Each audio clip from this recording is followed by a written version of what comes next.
Euh, voilà, c'est simple. Si tu veux savoir ce que dit le Coran Al-Karim sur le cerveau, c'est simple. Allons dans le chapitre de la sourate 96, verset 15 au verset 16.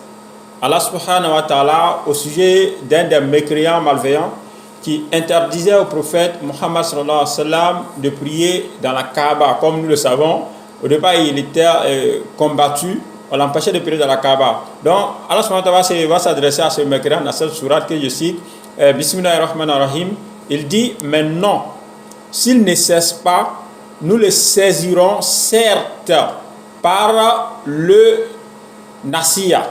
Par le nasiya veut dire le toupie, le devant de la tête. Un nasiya, menteur et pécheur. Donc, Surah 96, verset 15 au verset 16. Mes chers frères et sœurs, on a le droit de se poser la question, monsieur. On se pose la question, pourquoi le Coran Al-Karim décrit-il le devant de la tête comme menteur et pécheur? Autre question, pourquoi le Coran n'a-t-il pas simplement dit que cet homme était un menteur et un pécheur? Et quelle relation y a-t-il entre le devant de la tête, le mensonge et le péché? Donc, chers frères et sœurs, on va analyser ensemble ce péché. Je vous dis quoi? La vérité de l'islam n'est pas cachée. Donc, on va analyser ensemble. Donc, si nous observons l'intérieur du crâne, là où se trouve le devant de la tête, nous trouverons la région préfrontale du cerveau. Voilà, la région préfrontale du cerveau. Maintenant, que nous dit la physiologie sur la fonction de cette région? Donc, lorsque nous partons, nous voir les éléments d'anatomie et de physiologie, on nous dit simplement, à propos de cette région, la motivation et la faculté de prévoir la planification et la mise en action des mouvements se trouvent dans la partie antérieure du lobe frontal, c'est-à-dire la région préfrontale. Donc, chers frères et sœurs, c'est simple, il faut dire simplement que c'est la région du cortex associatif. Et, chers frères et sœurs, on dit aussi, à cause de son implication au niveau de la motivation, la région préfrontale est également considérée comme le centre fonctionnel de l'agressivité. Voilà.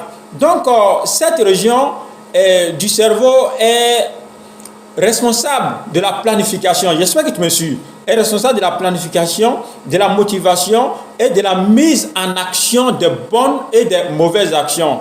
Et elle est également responsable du fait de dire des mensonges ou de dire la vérité. Donc, chers frères et sœurs, il est donc approprié de décrire le devant de la tête comme menteur, pécheur, et lorsqu'une personne ment ou commet un péché, comme le dit le Coran Al-Karim, un nasiya, c'est-à-dire toupie, devant de la tête, menteur et pécheur. Donc, chers frères et sœurs, selon le professeur Keith Moore, il dit ceci: ce n'est qu'au cours des 60 dernières années que les scientifiques ont découvert les fonctions de la région préfrontale. Donc, mon frère, comment le prophète sallallahu alayhi wa sallam pouvait connaître ceci au 7e siècle? C'est impossible. Il ne pouvait pas connaître. Donc, si le prophète sallallahu alayhi wa sallam n'était pas en mesure de connaître, voilà ce professeur Keith Moore qui nous dit que c'est au cours des 60 dernières années que les scientifiques ont découvert les fonctions de la région préfrontale. Ce qui veut dire simplement, le prophète Mohammed sallallahu alayhi wa sallam n'est pas l'auteur du Coran, mais ça vient de l'être supérieur qui est Allah subhanahu wa ta'ala.